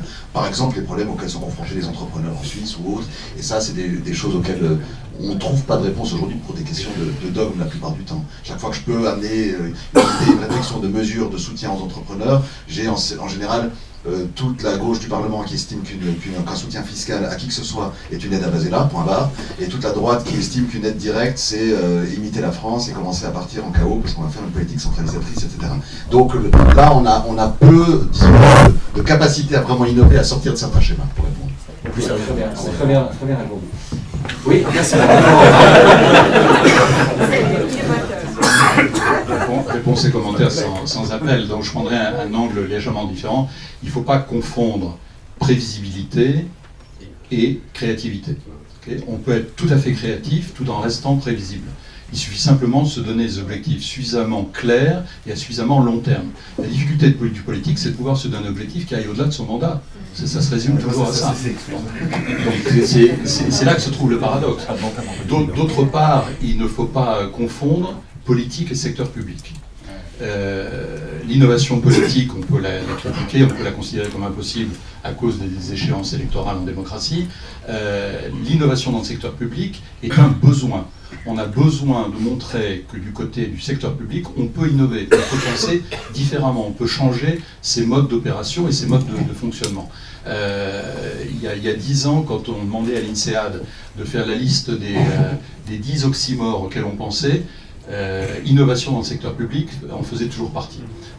Il faut que l'innovation dans le secteur public cesse d'être un oxymore et il faut qu'on arrête, je ne citerai aucun pays en particulier, de considérer que l'innovation en matière fiscale était quelque chose qui est voisin du concours Lépine.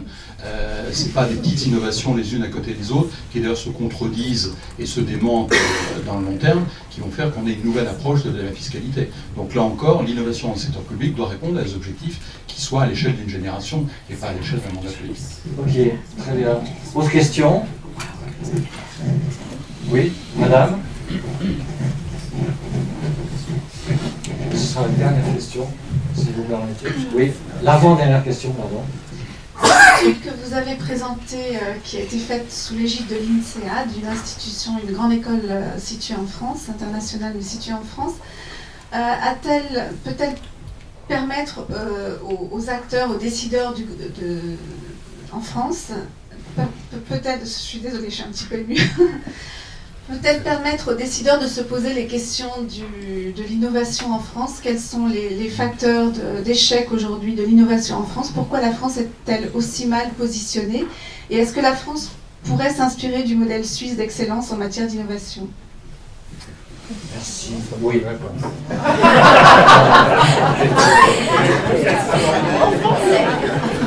voilà une question d'actualité. Ça demande effectivement une réponse approfondie. On discutera des monuments avec Xavier tout à l'heure. Très très cher ça. Mais pour être très clair, la question se pose. D'abord, je voudrais insister sur le fait que l'INSEAD n'est pas une grande école établie en France Elle s'auto-intitule Business School for the World et est très fière d'avoir des campus à Singapour et à Abu Dhabi à égalité de primauté. Et c'est d'ailleurs une conclusion de ce processus de pensée qui fait que notre doyen est depuis quelques mois basé à Singapour. Ce qui ne veut pas dire que l'INSEAD va quitter la France. Mais pour des raisons fiscales.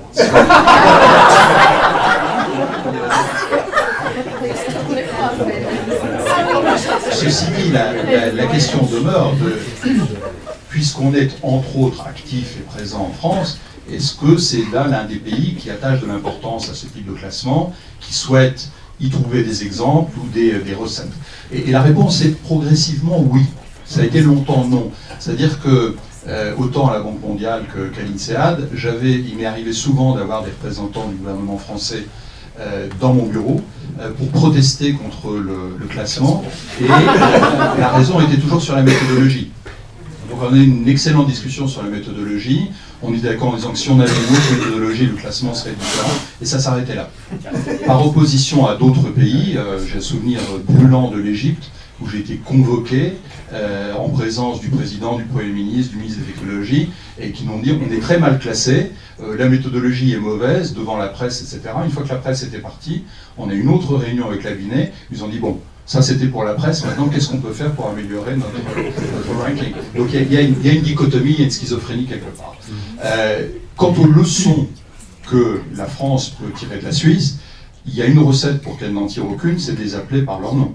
C'est-à-dire de dire, voilà des recettes dont la France peut s'inspirer. Parce que les Français n'aiment pas s'inspirer des recettes de l'étranger. Donc, il faut les adapter. Mais clairement, l'apprentissage est manifestement une voie dans laquelle de gros progrès peuvent être faits à relativement faible coût en France. C'est l'un des domaines. Sur un certain nombre d'autres, le choix des langues d'enseignement dans les universités, par exemple, il y a aussi des progrès qui peuvent être réalisés. Mais encore une fois, évitons de les appeler des recettes, et on aura probablement plus de chances de les voir s'incarner dans des actions réelles. Je dois juste souligner que le 18 décembre dernier, nous avons présenté ces rapports à une réunion qui s'appelle Les États de la France, qui a principalement pour audience des investisseurs étrangers qui souhaitent rester en France ou qui considèrent la possibilité de venir en France ou de la quitter. Et que, sachant qu'ils allaient faire face à un auditoire qui leur était pas très favorable, des membres du gouvernement se sont dérangés, sont venus répondre aux questions, et on dit à la fin de la journée de discussion, j'ai appris 2-3 choses qui méritent qu'on les examine de près. Alors, on verra ce qui se passe dans la réalité, mais au moins, on n'est pas dans une ambiance de déni ou de dogme, comme il était souligné tout à l'heure. Merci. Une dernière question, monsieur. Oui, volontiers. Oui. Merci beaucoup. On a parlé avant de Silicon Valley. Et puis il y a 10 ans ou il y a quelques années, Silicon Valley était vraiment le centre. Et toute société qui voulait croître devait être à Silicon Valley. Aujourd'hui, maintenant, on a vu beaucoup de sociétés qui ont réussi extrêmement bien, mais qui ne sont pas là-bas.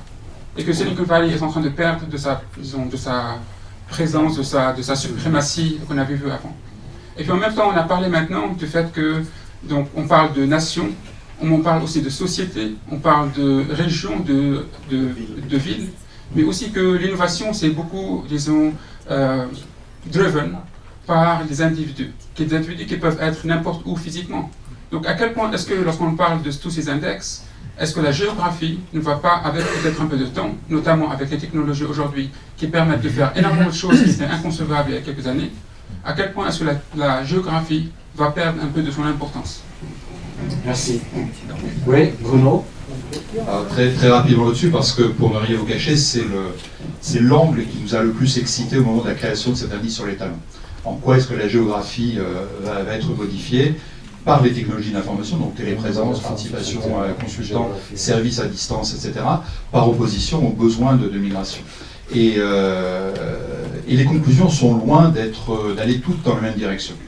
Le marché de l'éducation, par exemple, est un marché mondialisé dorénavant. Donc, on aurait pu penser qu'avec les MOOCs, tout le monde allait pouvoir puiser les ressources là où elles étaient et obtenir son éducation à distance. on continue à constater que le nombre de candidats à l'INSEAD, comme à Harvard, comme à HEC, comme ailleurs, n'est pas en train de diminuer. Donc le fait la possibilité d'une présence physique, qui n'est pas seulement une présence physique qui occasionne l'interface enseignant-enseigné, c'est une présence physique avec d'autres élèves qui viennent d'autres univers et dont on sait qu'on pourra échanger, qu'on pourra créer un réseau qui perdurera, quelle que soit la géographie. Par contre, d'autres tendances, par exemple, sont en train d'émerger qu'on avait mal anticipé il y a encore 10 ou 20 ans, qui est par exemple la réémergence des ports et des zones côtières. Vous pouvez imaginer qu'avec le transport maritime, c'était normal, et qu'une fois que le commerce est un commerce de service, on allait voir disparaître cette prévalence des zones côtières. Or, elle est en train de se réaffirmer. Et l'une des raisons, bien sûr, il y a le transport multimodal, mais l'une des raisons, c'est que les ports ont été choisis comme point d'aboutissement des câbles transatlantiques. Donc la société de l'information reflète et fait perdurer une géographie qui a préexisté. Donc on a un certain nombre d'éléments qui se contredisent les uns les autres, qui nous donnent une vision très dynamique de ce qu'est une géographie. Ce qui a changé, c'est la définition de la distance.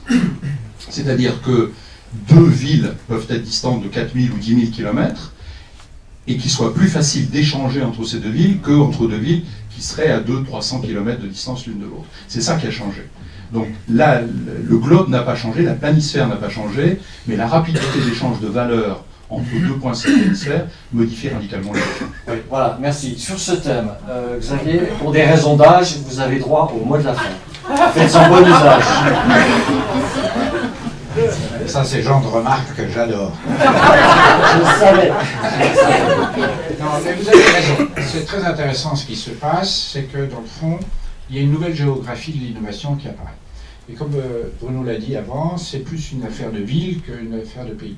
Donc par exemple, Florida, qui s'est intéressé à cette question-là, a montré qu'aux États-Unis, New York avait pris le dessus, hein, par exemple par rapport à la Silicon Valley, au niveau du venture capital, des nouvelles entreprises et des startups, du domaine ICT, hein, c'est un peu spécial, c'est pas la pharma. Où maintenant il y a toute cette région avec cette richesse incroyable des chiites bitumineux, où beaucoup d'intelligence se concentre maintenant à Houston, Texas, Minneapolis, des endroits où on n'avait pas... donc, c'est pas tellement les ports, ça c'est une histoire à la Bruno, parce que... Ah, mais l'Europe adore ses ports, mais le reste du monde s'en fout. J'insiste sur la question. Donc, il a raison que ça change, mais c'est pas parce que Marseille a fait un musée que les gens vont à Marseille. Et pas du tout Barcelone, par exemple. Barcelone a perdu la guerre en Europe des clusters. On croit toujours, on dit encore, mais ça c'est les restants, mais en fait si on regarde EasyJet, c'est eux qui nous donnent vraiment des nouvelles nomenclatures. Et ça c'est très intéressant de voir que, donc vous avez raison, c'est en train de bouger. Les jeux ne sont pas finis, et Bruno a raison de faire ces indicateurs, parce que c'est très important de voir, hein, de pouvoir mesurer pour les gouvernements ces décisions. C'est très difficile, hein, et lui, il nous aide beaucoup, on voit, mais ça change. Et il y a quelque chose qu'on a découvert au niveau du gouvernement, donc il a parlé tout à fait d'un terme nouveau qu'on appelle le spillover, hein, c'est ce qu'il appelle l'effet cafétéria, c'est le prochain grand truc. À la place du tech transfer, on parlera dorénavant de spillover. L'idée de la cafétéria de Bruno. Ça, c'est hyper important, et je pense que les gens de chez McMickey devraient s'y mettre, parce que c'est parfait. C'est absolument parfait. Et ça, c'est quelque chose de très important pour le futur. La deuxième chose, non mais vous n'avez pas chopé encore. Alors tranquille. Et la dernière chose, et après je m'arrête, je te promets, pour longtemps. Bruno avait aussi raison de nous aiguiller sur cette question, dans le fond, est-ce qu'il y a un autre indicateur qu'après le talent? Eh bien, je pense que oui. Tu as encore du boulot. Et c'est en fait cette histoire que je viens d'évoquer, c'est-à-dire, on ne sait pas, et c'est très bien qu'ils fassent toutes ces questions sur les réseaux sociaux, on ne sait pas comment, dans le fond, ces territoires nouveaux vont-ils créer de nouvelles liaisons. On ne sait pas. C'est pas tout, donc c'est la question du spillover, c'est la question des nouvelles liaisons et tout ça, on sait pas. Et donc je pense qu'il y aura demain un indicateur de l'interaction de ces régions. Parce qu'avant on avait une vision centralisée, hein, ou de racines si vous voulez. Et on est plus dans une société du réseau.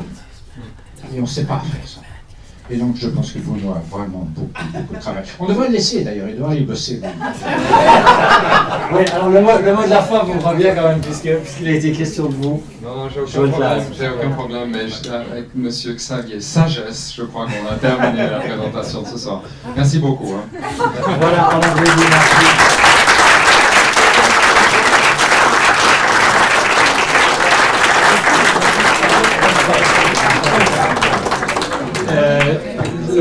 Just a few words to really warmly thank all our speakers.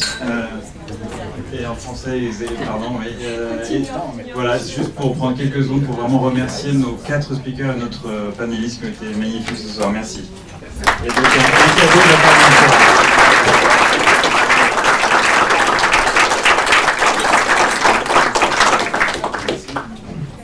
Et donc on va pouvoir, c'est une très bonne transition vers le cocktail.